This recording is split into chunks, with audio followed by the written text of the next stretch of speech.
My name is Dr. Cynthia Benbow, owner and practitioner of Benbow Veterinary Services. We're here to talk about Blue, who is an Anatolian, a big dog who we worked on in 2006. Came into my clinic for the first time, one of my first patients when I opened my practice. He evidently was at the spillway with his family and stepped in a nest of baby water moccasins and multiple bite wounds, went to the emergency clinic and came to us, and as he was walking through the door, he collapsed and went into a coma. We brought Blue into Dr. Benbow's office, and right away I was just very impressed and very relieved at how she focused on Blue, and she just seemed to be like bam, bam, bam, thinking of all the interventions that needed to be made to prevent the snake poison from doing any more damage. So our job was to save his life, get him out of the coma. We used holistic, homeopathic, acupuncture, IV fluid therapy, and a lot of medications to kind of pull him out of the coma. And he did survive the coma. He came out of the coma a couple days later. Then his arm, the skin on his arm started to slough from all the damage that the snake venom had done. The medications we were using were stopping the progression, but what was the damage that was already done, there was nothing we could do about it. So his skin sloughed from his shoulder area to below his elbow, which is a lot of tissue to lose. So our options at that point were amputating the leg. We didn't know even if amputation would work because the area was, further from the shoulder. The other option was skin transplant. And I'm very optimistic. We called different specialists around town. Nobody did that surgery. One of the questions I usually ask a practitioner is, how many times have you done this type of procedure? I've done a skin transplant before, but it was, an inch, area of skin, never to the magnitude that Blue had. So I called a different specialist, and nobody has done skin transplant to this extent. So I wasn't, thrilled of referring out, and a lot of the specialists didn't want to touch this case either. We got Blue through the coma with alternative medicine and traditional medicine together, which I really do believe helped Blue. He even had a stint of time where he came to my house and spent the night with us, and my daughters are animal lovers just like their mom, and Blue has separation anxiety. And so I didn't feel comfortable leaving him at an emergency clinic for care. And so I decided to bring him home because I didn't feel comfortable enough of letting him go home yet in case anything happened in the middle of the night that he needed medical treatment, because he wasn't out of the danger zone out of the danger zone yet. So, my daughter slept on one side, I slept on the other, and then my youngest slept on the top by his head, and the whole night we just sat there. We had to have 3 hands on him the entire night for him to stay asleep. If somebody moved their hand off, he would wake up and let you know. And we went back, so he had 3 girls all around him, lucky dog. Once she did whatever treatment she did, I wasn't really aware of what exactly she was doing. Dr. Benbow actually made a suggestion that she wanted to bring Blue home with her and have him stay overnight at their house. And what ended up happening was that, if I remember correctly from the way she described it to me, is that she and her daughters slept on the living room floor with Blue through the night. And basically she saved Blue's life. And then after, he progressed, in leaps and bounds. After that, he got better. I mean, it was an immediate, the next day, he was looking so much better. And then immediately she was thinking of things that are kind of maybe outside the box a little bit from what we were used to hearing in terms of pet care, as far as acupuncture and herbal treatments to kind of help counteract the effects of the toxins and the poison.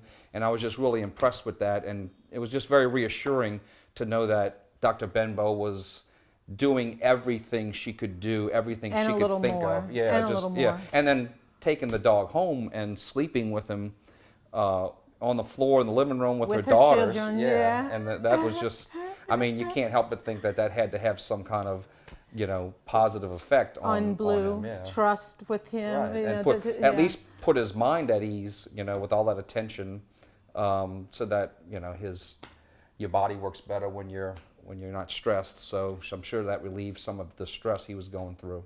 So he did pull through it, came back. None of the specialists wanted to touch the case at the time. Not that they wanted to, they were very helpful. They gave me numbers of the top surgeons in the country that did skin transplant and cosmetic surgery. So I did my research and called the different universities and talked to 2 different professors at different universities of how to do this procedure. There were a lot of techniques that we use that were not necessarily in the textbooks. I used a lot of my farm animal experience as well as traditional small animal medicine. So Blue's arm actually started to slough. That's one of the natural processes of the snake bite, that you're going to lose your skin. So we needed to see what the extent was and let it go through that whole process before we even started doing any surgical techniques for it. So the skin fell off. We cleaned it. We did hydrotherapy, which means you use an antiseptic water to kind of help the process along. And the granulation tissue is that nice red tissue that you have underneath your skin that helps hold your skin on. And we needed a nice granulation bed for that. So what we did a silver sulfadiazine treatment, which is really expensive for this large dog, and it wasn't working that well either, so my traditional medicine wasn't really working. So I went back to my farm animal experience and used sugar. They used to use it back in the day. It's a great antiseptic, and it actually does help prepare the granulation bed. I could have used honey, but I figured honey would be kind of gross and sticky.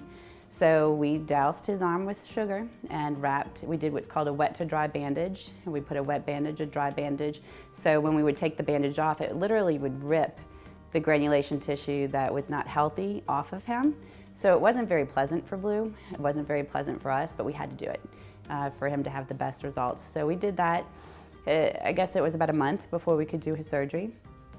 And when we did his surgery, we had to pick a location that had nice skin that wasn't affected by the snake bite. And we had to map it out. When you take skin off of your body, it will shrink after it's off. So we actually had to make a sterile board to stretch the skin back out. And we were able to stretch that tissue over the affected area and stitch it down. And the granulation tissue would grab onto that healthy live skin. We had to make sure that the fur was growing the right way, so we had to remember how we cut the skin and which way the hair grows so that he wouldn't have hair that grew the wrong way. So there was a lot into this procedure, more than just taking skin here and placing it there. We had to think about the elbow and how it moved. And Blue is such a big dog and such a strong dog. They don't make casts that big. So my husband had to go to Home Depot and get some wire, some iron rod, and shape it to his leg. If this was a human, you would be in the hospital and they would have your arm, propped up, and you were in the hospital bed until they removed those bandages, and they would tell you not to move. And you can't tell that to a dog. And that dog has to use that leg to go to the bathroom and walk. And Blue did get out of his bandages probably every day for the first 4 days. And any time that they have any compromise to that graft area, we were so worried that it wasn't going to take, which is why he has a little scar. But that little scar is so minute compared to how big the area was before, and I didn't have to amputate the leg. So I'm very pleased with Blue. His surgery took probably 4 to 6 hours. It was a long day. I had great help. I also had a lot of people that were helping financially with Blue. It's a very expensive procedure. The medications, the time, everything that we had to do, the bandage material alone. We actually had a lot of drug distributors that heard about Blue's case and said, hey, I want to donate. So we had a lot of the bandage material donated to him. We had anonymous donors that were very helpful in this as well. So Blue pulled through, did great with the surgery. The skin graft looked amazing. He's doing fantastic, and I'm so happy that I get to see him, year after year. And actually, we see he has good parents. We see him every 6 months. If he has anything going on with his skin or his ears, we'll see him for those appointments as well. They take very good care of him. And my daughter came into the clinic, and one day when Blue was there for a checkup, and it was amazing to see her. I mean, this is 7 years later. And here, my little girl, who's 14 now, she was 7 at the time, just looks at Blue. And usually, you know, she's a teenager and she's all cool and, you know, doesn't pay attention. She saw Blue and that little 7-year-old came back and she's like, Blue!